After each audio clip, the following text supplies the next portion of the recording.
I wasn't expecting anybody, especially not at that insane hour. It was past midnight, rain hammering against the windows like nature itself was throwing a tantrum. I had just put my 6-year-old, Lily, to bed after a weekend movie marathon, and I was halfway through reheating some leftover mac and cheese when there was a knock at the door.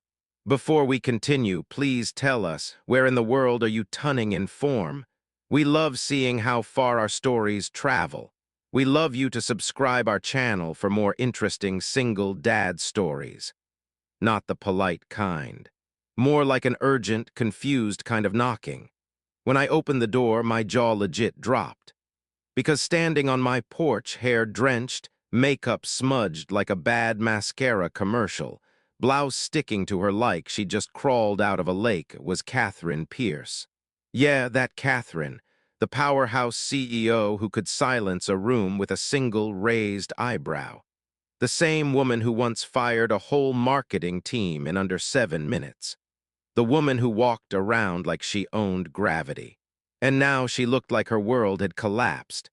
Her eyes were wide, cheeks streaked with tears and raindrops.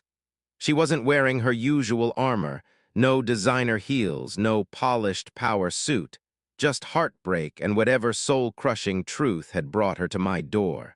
Jake, her voice was so quiet I almost didn't hear it. I didn't know where else to go. Before I could respond, a little voice behind me squeaked, "Daddy, who's that?" Lily, standing there in her unicorn pajamas, hair messy, clutching her stuffed rabbit like it was a security guard on duty. Catherine's eyes widened again. She had never seen this side of my life. At the office, I'm the financial guy in a tie, spreadsheets and coffee, not the single dad with bedtime stories and unicorn puzzles on the floor. Sweetie, go back to bed," I said gently. "I'll be right there." But Lily stepped closer, blinking up at Catherine with a kind of pure curiosity only kids have. "She looks sad," she whispered, completely unfiltered. Catherine let out this breath, one of those deep, shaky kind. Not her CEO breath, her human being breath. I stepped aside. "Come in." She hesitated, then slowly crossed into my small, warm, slightly chaotic living room. There were crayons on the table, Legos under the couch, and a blanket fort still half constructed. She looked around like she had stepped into another universe. "You live like this?" she asked. "Yep," I said with a tired smile. "Single dad life isn't exactly Pinterest-worthy." For a second, she actually laughed, not her corporate chuckle. A real one, soft, sad, real. She sank onto my worn couch, still clutching the towel I gave her. "I caught my fiancé," she whispered. "With my best friend tonight at our engagement party." My heart plummeted for her. "Damn," I muttered. "That's cold." 7 years, she said, staring at nothing. "And apparently they've been lying to me for 2 of them. Everyone knew, everyone but me." Her voice cracked, and I swear, something in me cracked too, some barrier that had always kept her on the other side of unreachable. "Sometimes," I said carefully, "the people who look strongest are just the best at hiding the cracks." She looked at me then, really looked. It wasn't the CEO gaze. It was a broken woman trying not to fall apart. I wasn't her employee in that moment. I was the guy who opened the door. The rain outside kept pounding, but inside something had changed. After a long silence, she whispered, "Jake, say something." Something that doesn't sound like pity. I met her eyes. "You're better than this, Catherine. You're just letting fear drive the car right now." She didn't speak, but she felt that. Oh, she felt it. For a second, I swear it looked like she might lean toward me, but instead she stood. "This was a mistake," she whispered. "I shouldn't have come. You have a child, and I'm your boss. This is too messy." She headed for the door, but before she could leave, "Are you my daddy's girlfriend?" Lily. Standing there again, rabbit tucked under her arm, blinking at Catherine like she just solved the mystery of the universe. Catherine froze. My life just got interesting. What happens when your heart walks into your life at midnight, soaking wet and emotionally wrecked? Guess we're about to find out. Catherine didn't bolt like I half expected. Instead, she slowly turned to face Lily, looking like someone had just pressed pause on her escape. "Girlfriend?" Catherine repeated, eyes wide, cheeks flushed. "Oh, no, honey. She glanced at me, searching for a word. "I'm just a friend of your daddy's." Lily stared at her, completely unconvinced.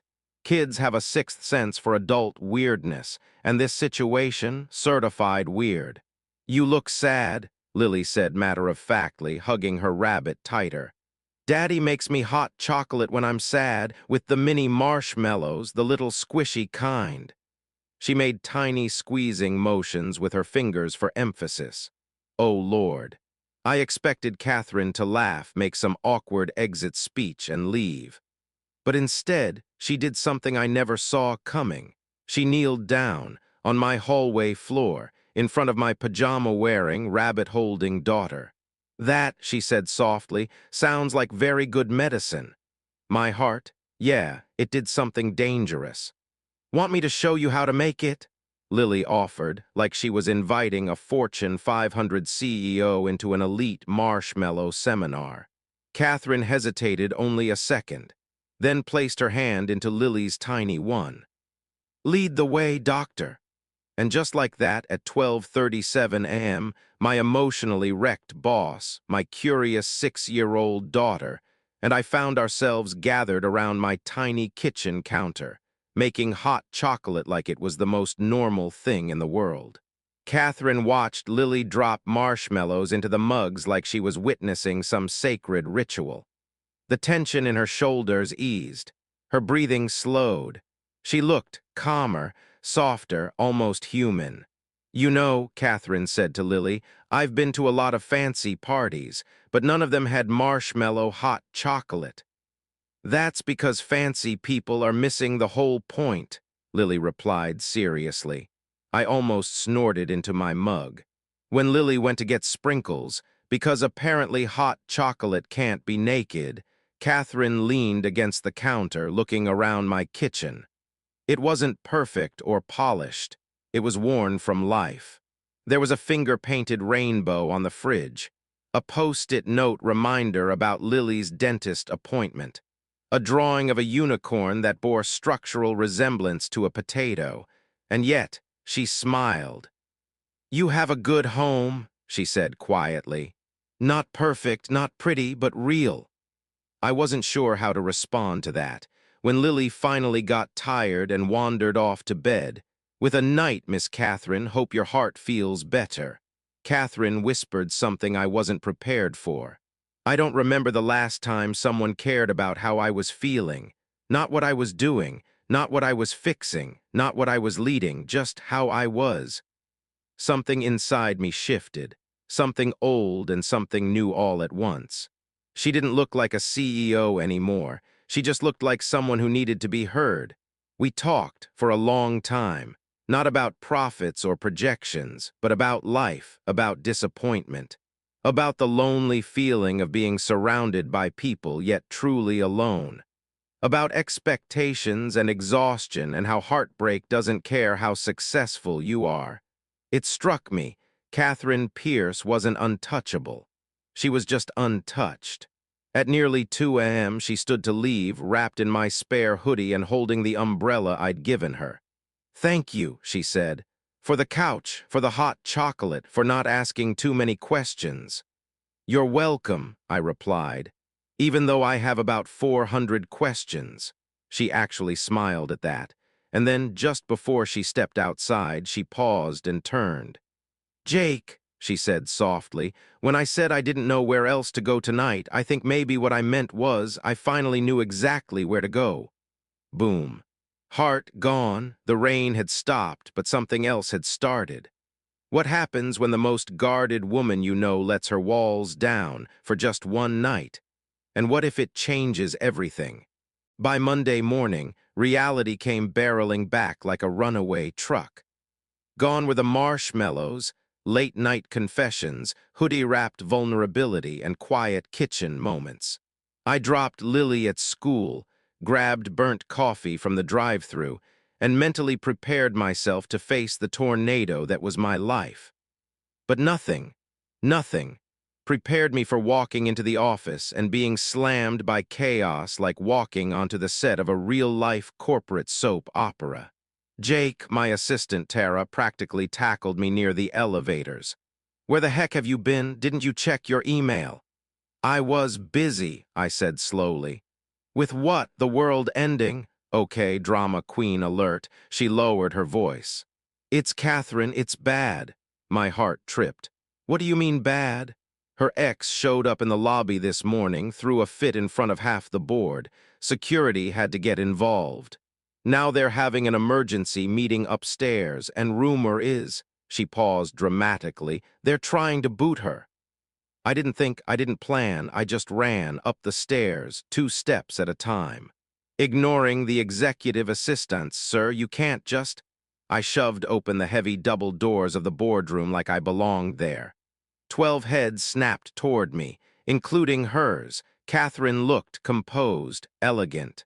Ice cold CEO mode back in action, but her eyes were tired, haunted, angry. "Mr. Sullivan," Board Chair Charles Westfield said, face like a disappointed walrus. "This is a private meeting." "I need to speak to Miss Pierce," I said, pulse thundering. Catherine stood slowly. "Excuse me, gentlemen, 5 minutes." She led me outside, shut the door, and stared.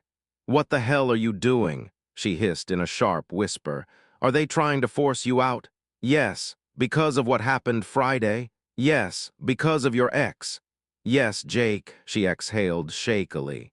"I am currently the emotional headline of the company gossip newsletter, and every old white dude in that room is using it to pull me down."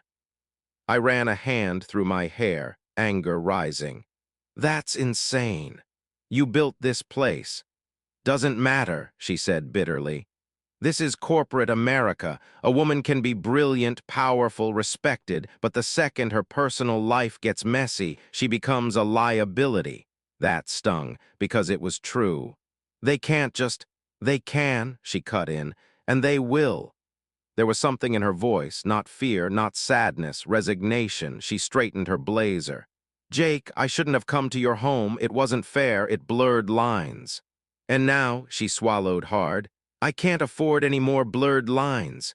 She looked at me like she was about to say something more, but instead she walked back into that boardroom, tall, confident, untouchable, the door shut. And I felt something crack inside me. By lunch, the news hit. Catherine Pierce was placed on administrative leave. Charles Walrus Face Westfield would be interim CEO. And somehow, some twisted, insane corporate chess move, I had been promoted to interim CFO. The implied message. They thought I knew things, they thought I could be bought, and maybe worse, they thought I might help them bury her. That night while I tucked Lily in, my phone buzzed with a text from an unknown number. "Congratulations on the promotion. You'll make a great CFO." K meaning her, Catherine, the irony, it didn't feel like praise, it felt like distance. Like goodbye, I typed a dozen messages, deleted a dozen messages. Finally sent. "This isn't what I wanted." 3 dots appeared, disappeared. Then finally, "We don't always get what we want. Take care of yourself, and take care of Lily." I stared at that message way too long. It felt final, too final. Then another text came. For what it's worth, that night was the first time I felt real in years. "Thank you, and that?" That felt like the beginning of something, or maybe the end. I wasn't sure. But I knew one thing. I wasn't going to let this story end in text messages. What happens when the guy who walked her to healing becomes the only one left who can save her career and her heart? 2 weeks crawled by like a bad Monday on repeat. Catherine was still on leave. The office energy felt like someone sucked out all the oxygen, and Westfield strutted around like a Walmart discount version of a Fortune 500 CEO. People were nervous. Morale tanked. Meetings felt like interrogation sessions, not teamwork. Catherine's progressive policies were slowly being axed. flex hours gone, mentorship programs folded, women-led initiative funding frozen. It was like the company was losing its soul brick by brick. And I newly promoted interim CFO was now sitting in rooms I never imagined I'd be in. Rooms full of snake smiles and polished lies. Every time I questioned their agenda, I'd get the same subtle threat. Careful, Sullivan. Interim can become permanent or disappear entirely. But the real storm broke one late Friday evening. I was leaving when Westfield's assistant stopped me. "He wants to see you. Now." Oh, great. Nothing like a 6:30 p.m. corporate summons to brighten my day. I stepped into his office. He was sitting there by the window, drink in hand, city lights reflecting off the glass. "Jake, my boy," he said. "First red flag, he only calls me my boy when he's about to manipulate me. You've been doing excellent work. The board is impressed." He slid a folder across the desk.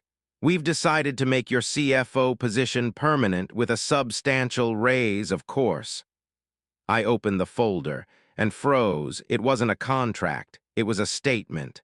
And it claimed I witnessed Catherine Pierce misusing company funds and resources to investigate her ex-fiancé. My stomach twisted. Westfield leaned back, smirking like a smug penguin. "That little document is all we need to close her chapter, cleanly, legally, permanently." "This isn't true," I said, practically choking. He just shrugged. "Truth is subjective in business. You should know that by now. You want me to lie." "I want you to lead," he corrected, voice smooth like poison.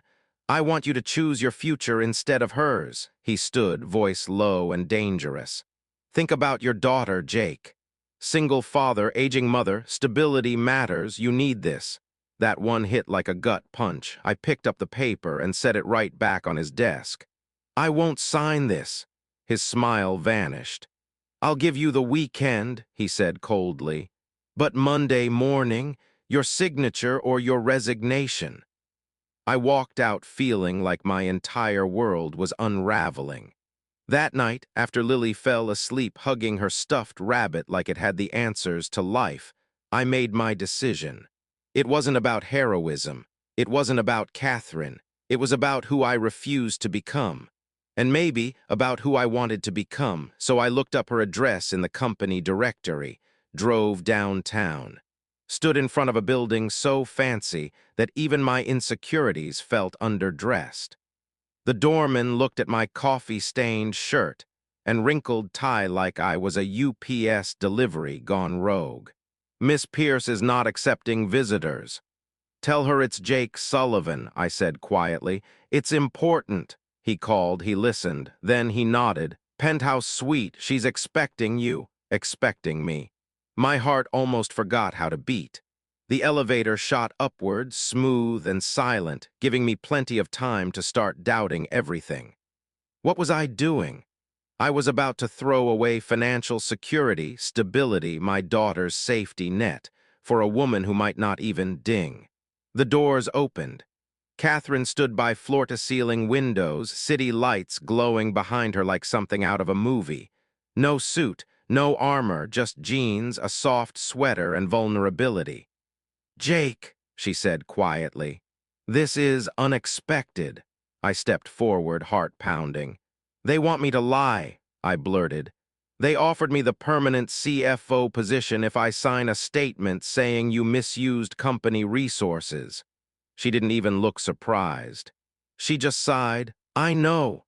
And just like that, it hit me.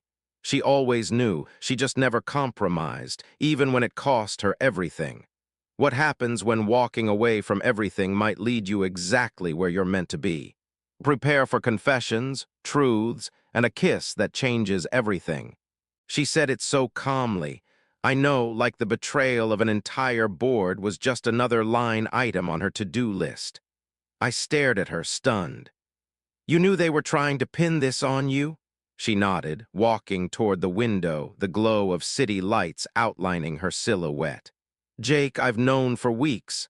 "Then why didn't you fight back?" She gave a soft, tired smile, the kind that carries years of weight. Because fighting dirty means becoming what they are. And that's not a victory I want. I ran a hand through my hair, pacing. So you're just, what, letting them win? I'm choosing which battles are worth my soul, she replied quietly. The moment I lie, the moment I betray who I am, that's the moment they've already won, even if I keep the job. Man, I felt that. She looked at me then, not like a boss, not like the CEO everyone feared, but like a woman who had lost something far more important than a title. Why are you really here, Jake? I opened my mouth. But no words came out because I didn't fully know. Was it loyalty? Was it anger? Was it justice? Was it her? Maybe it was all of it. I just know I can't be part of this, I finally said. I can't sign that paper even if it costs me everything. She stepped closer. Even if it costs you your career, your security, Lily's future, I swallowed. Some things are worth more than a paycheck. She stopped a foot away, eyes locked on mine, close enough to see the storm in her, close enough to feel something shift in the air. Like what, Jake? She whispered. Like being able to look at my daughter someday and tell her I chose integrity over convenience, that I didn't sell the truth for a corner office. Silence. Then, I don't know if it was the city lights, the vulnerability between us, or maybe just the gravitational pull of two people trying not to fall, but she reached for my hand. And I didn't let go. Jake, she whispered, voice softer than I'd ever heard. I don't let people in I don't trust easily. I don't need people, not really. She hesitated, eyes flickering with emotion. But that night at your apartment, it felt like breathing after being underwater for years. My heart was beating like a drumline at halftime. You said something that night, she continued. Tell me again. It clicked, that moment. Those words, that spark. I stepped closer, no more space between us now. You matter, Catherine. You mean something, not because of your title, not because of your power. I took a breath. You matter because underneath all that, you're real. She looked at me like no one ever had, and then she stepped forward and kissed me, not like in the movies, not fireworks or violins or dramatic spins. It was slow, deep. Like a confession, a promise, and a question, are you sure? I kissed back, yes. When we pulled away, foreheads resting together, she whispered with a shaky smile, I've been thinking about doing that since I left your apartment. Me too, I said. For a guy good at finance, I suck at emotional timing. She laughed for real, wiping her eyes. This complicates things, she said. My life's already complicated, I grinned. What's one more complication? We stood there, not boss and employee, not CEO and CFO, just two people finally honest. And for the first time since this mess began, I felt sure of something. I wasn't here to save her. We were here to save each other. What happens when love becomes both the risk and the reward? When I walked into Westfield's office Monday morning, I wasn't carrying the signed statement he wanted. I was carrying something else entirely. My resignation. He didn't even look up when I entered. Ah, he said, sipping coffee like he owned the city. I trust you've come to your senses. Oh, I've made a decision, I replied, placing a folder on his desk. He opened it. His smirk fell. This isn't the statement, he muttered. No, I said calmly, that's my business plan and my resignation. His eyes narrowed like a hawk losing its prey. You're walking away. I'm walking forward, I replied. I'm starting my own financial consulting firm. He leaned back, smile turning icy. You're making a grave mistake, Sullivan. Maybe, I shrugged, but it's mine to make. He stood, voice cold enough to frost glass. I'll make sure you never work in this industry again. I didn't flinch. Actually, I said, sliding a USB drive across his desk, I think you'll want to reconsider. His eyes flickered with confusion. That, I said, is a copy of our conversation from Friday. The one where you admitted that the board has been planning Catherine's removal for months, and that none of these accusations have anything to do with actual misconduct. He paled. California is a two-party consent state, he muttered. Yes, I nodded. But lucky for me, your own executive office policy states that all conversations in this office may be recorded for security reasons. The look on his face. Priceless, better than a winning lottery ticket kind of priceless. You're bluffing, he said weakly. I smirked. Care to test that theory with the board, or better yet, the press? His jaw worked. Nothing came out. I don't want a war, I said, standing. I just want out cleanly. Silence. He finally nodded once, stiff, defeated. You'll have your severance, he muttered, but don't expect a reference. Didn't plan on asking for one. I walked out of that office feeling 10 feet tall, like I'd just dropped a corporate mic. And for the first time in years, I felt free. What followed? Chaos, beautiful chaos, starting a business while being a single dad, holy chaos smoothie. There were nights I worked till 2 a.m. after Lily was asleep, scribbling notes on takeout napkins and grocery receipts. Days when I nearly forgot school pickup and when Lily's lunchbox ended up containing a stapler, pretzels, and a very confused banana. But something else was happening too. She showed up. Not as CEO Catherine Pierce. As Catherine. She helped me structure my business model, not charity, not pity, an investment. I know talent when I see it, she smirked, writing the first check. She helped me secure my first 3 clients. Believed in my vision even when I was doubting. Meanwhile, she was building something of her own. A startup, not about power or status, but about helping women-led businesses navigate the corporate jungle. A consulting firm built on fairness and opportunity, and it was taking off. We kept our relationship private. But on weekends, she'd be in my living room, wearing jeans and fuzzy socks, building blanket forts with Lily, watching Disney movies, and pretending not to cry when Mufasa died again. You're different with her, I said one night as Lily slept across her lap. She makes it easy, she whispered, brushing a strand of hair from Lily's forehead. She doesn't care about profit margins. She just wants to know if unicorns can swim. I grinned. And can they? She nodded, dead serious. Oh, absolutely, but only in fresh water. Salt hurts their hooves. I laughed. She smiled. And just like that, she wasn't the CEO anymore. She was simply Catherine. 1 year later, on the anniversary of that midnight knock, the night she stood in my doorway, soaked and broken, I asked her to move in. Are you sure? She whispered. Your life's already full, Lily, your mom, the business. That's exactly why, I said, taking her hand. My life is full, but it's more complete with you in it. She blinked back tears. I love you, Jake Sullivan. You and Lily both. I whispered back, smiling. Say that again, but looking at me. What happens when the woman who rebuilt herself becomes the woman you build a life with? Weddings, real-life struggles, business success, and a surprise that changes everything. 2 years later, if someone had told me that the woman who knocked on my door at midnight in a thunderstorm would be standing barefoot in my kitchen wearing sweatpants and stealing pancakes off my plate, yeah, I'd have laughed too. But life, man, it doesn't follow logic. It follows heartbeats.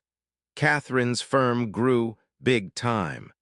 What started at her dining table with a laptop and caffeine-fueled conviction had turned into a full-scale consulting agency for women-led startups. 30 employees, national clients, a reputation as the woman who helped break corporate glass ceilings and replaced them with doors. Meanwhile, my consulting firm, it took off too.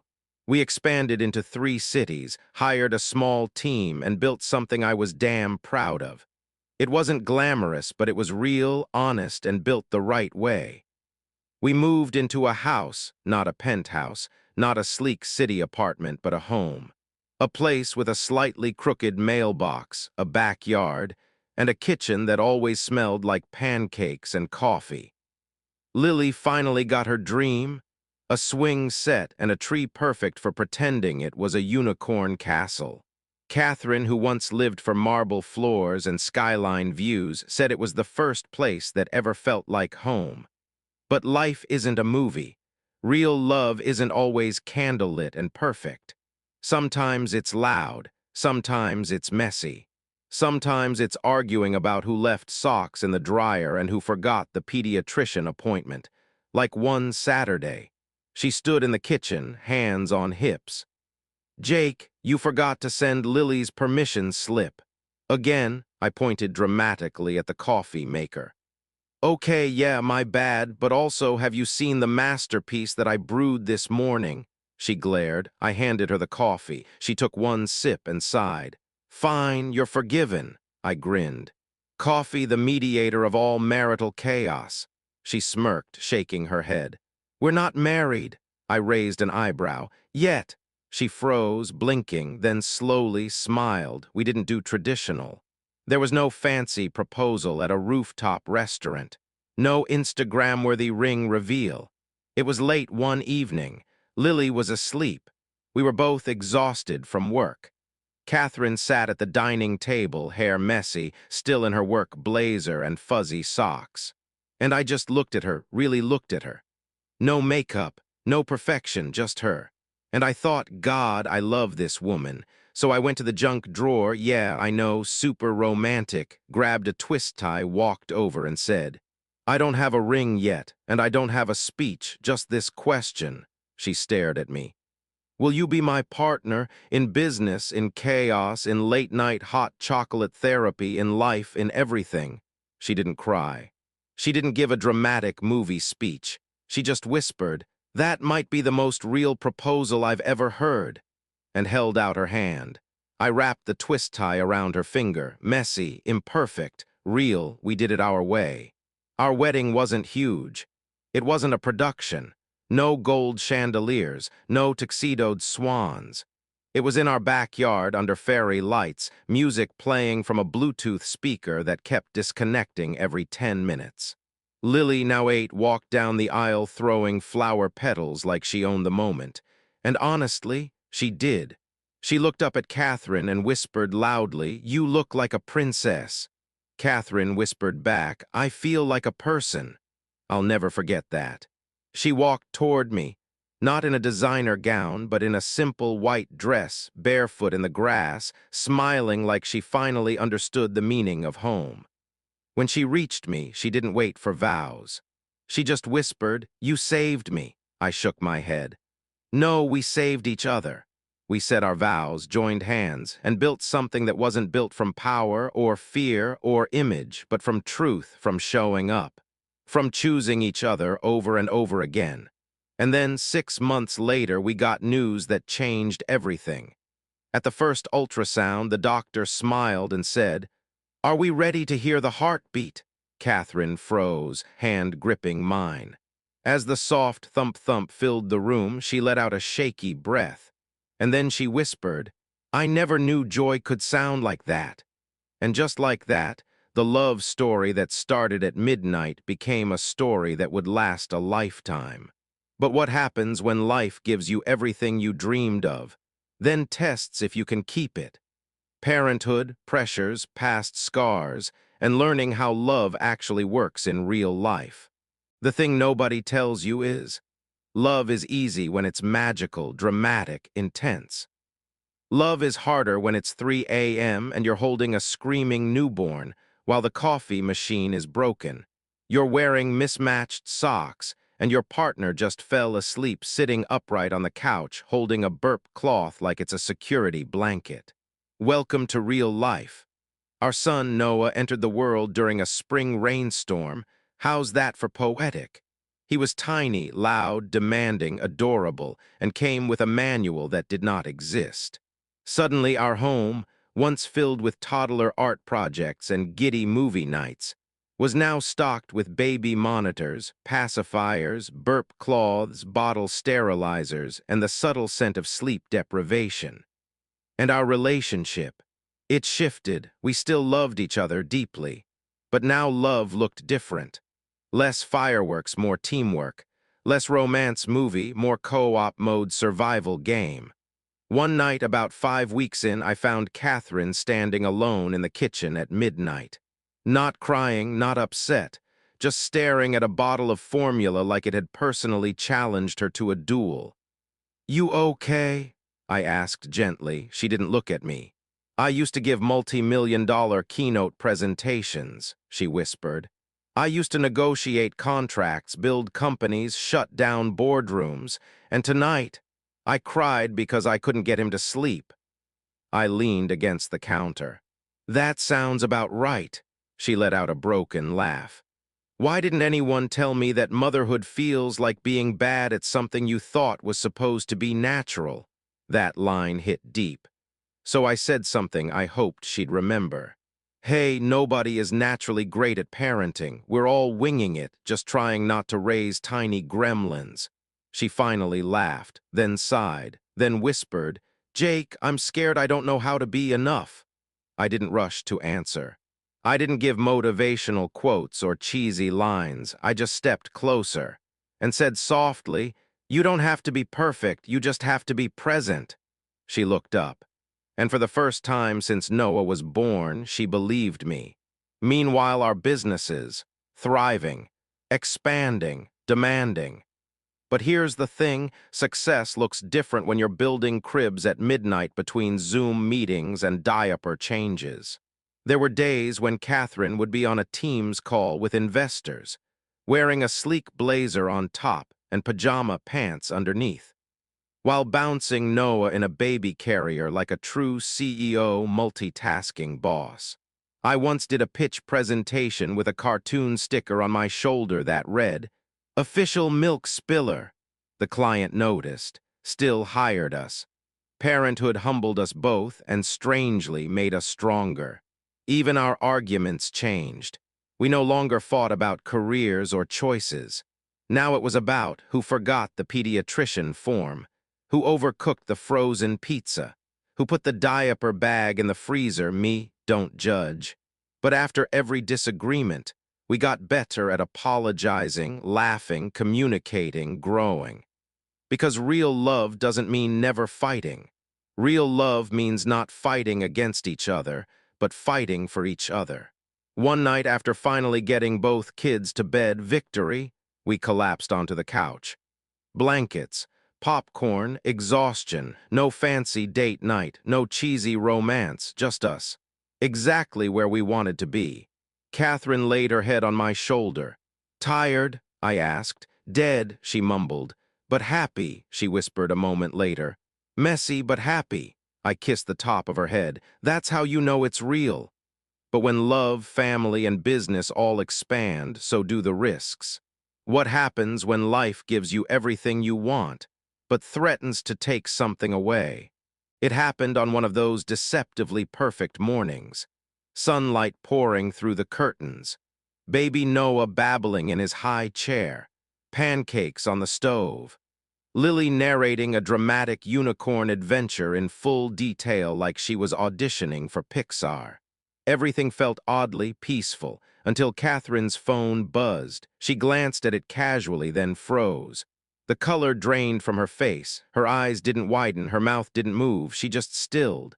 I knew that look, not fear, not shock. Something deeper, something like loss. "What is it?" I asked gently. Silence.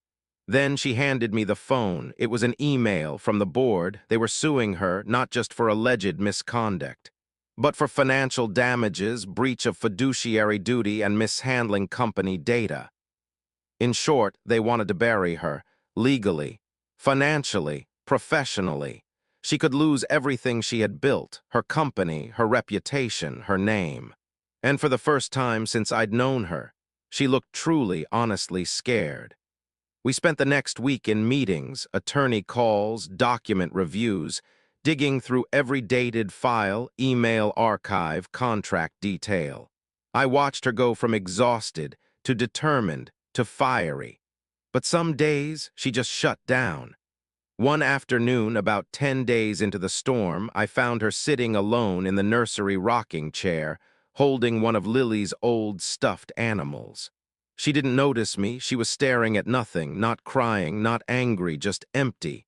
It scared the hell out of me. I knelt beside her, quiet, waiting. After a long pause, she whispered, "What if they're right, Jake?" I frowned. "What do you mean?" "What if I really am just ambition in high heels? What if I don't know how to be a mother, a partner, a human without a title?" That broke me. Because this woman, the one cradling a stuffed rabbit with shaking hands, wasn't some ruthless CEO. She was human, flawed, afraid, real. So I took her hands gently, and I told her something I needed her to remember. "Hey, titles don't make people powerful. Integrity does, heart does, love does, and you, Catherine Pierce, are one of the strongest damn people I've ever known, not because you never break, but because you keep showing up even when you're broken." Her eyes glistened. Not from weakness, from realization. She exhaled long and shaky, then whispered slowly, "I want to fight." "Then we fight," I said, and fight we did, but not the way the board expected. We didn't play dirty, we played smart. Every allegation, we countered with facts, records, receipts, every claim of misconduct. We had proof of ethical practices, every attempt to damage her reputation. We had emails and statements from employees she had mentored, protected, and empowered. Her attorneys worked hard, but what really helped? Her truth. By the end of the 4th week, they dropped the lawsuit. Officially and privately, they wanted to settle, because what they really feared was her coming back stronger. That night, she didn't celebrate. She didn't pour champagne or toast to victory. She just sat on the porch, barefoot, wrapped in a blanket, sipping tea, staring at the stars. Quiet. I sat beside her. After a moment, she whispered, "I learned something." I looked at her. "Yeah," she nodded. "I don't want to spend my life fighting, not like that, not for that." She turned to me then, eyes soft, voice steady. "I want to build something that heals, something that helps, something that matters not because it's powerful, but because it's good." I smiled. There she was, not broken, not invincible, just becoming. And right then, Noah started crying inside. We both laughed, her eyes softened. She leaned her head on my shoulder and whispered, "I think I finally understand the difference." "Between power and strength," she nodded. "Power controls people," she whispered. "Strength lifts them." But happy endings aren't just about surviving the storm. They're about choosing what comes next. It was raining, not a dramatic storm this time, just a soft drizzle, the kind that whispers instead of shouts. Funny how life always seems to echo its beginnings. It had been exactly 3 years since Catherine showed up at my door, soaked, heartbroken, lost.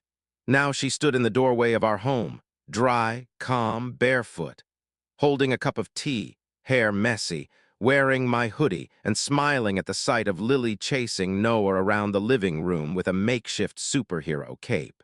Our home wasn't perfect. It was loud, messy, chaotic, but it was real, it was ours.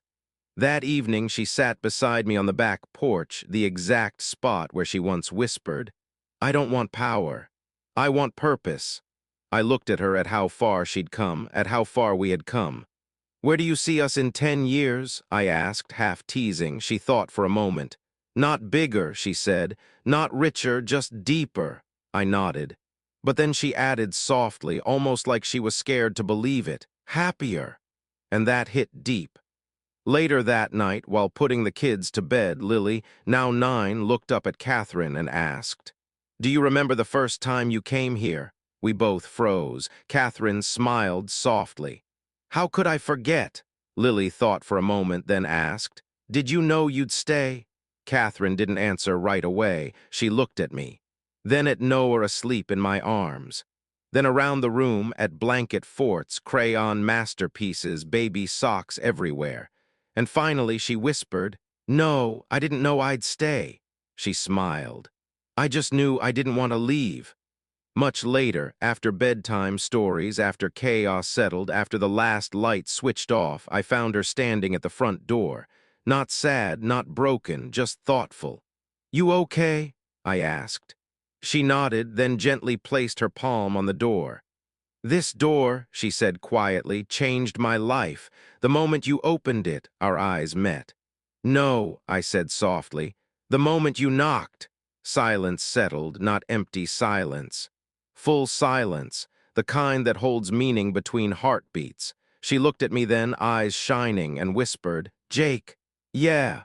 Whatever happens next, whatever chapters we write," she held my gaze. "Promise me we keep opening the door." I stepped closer, wrapped my arms around her, and whispered, "Always." And just when peace settled in, there was a knock, not dramatic, not desperate, just familiar. We froze. She looked at me in disbelief. Same door, same sound, same soft rain outside. I slowly walked over, heart thudding with something between nostalgia and fate. She stood beside me now, not lost this time, not broken, but whole. I opened the door, and standing on the porch was a woman, wet from the rain, eyes red, holding bags, looking scared, confused, like she didn't know where else to go, just like someone once had. She swallowed. I'm sorry to bother you. I used to work with Catherine. I didn't know where else to go." I looked at Catherine. She looked at me, emotion heavy in her smile. She stepped forward, reached for the door, and said the same words I once said to her. "Come in. You're safe here." Just like that, another story began. Sometimes the most life-changing moments don't begin with "I love you" or "I'm leaving" or even "I do." Sometimes they begin with a knock at midnight, just like they did once before. If this story touched your heart, don't forget to subscribe and return to our channel for more life-changing, emotional, and heartwarming stories.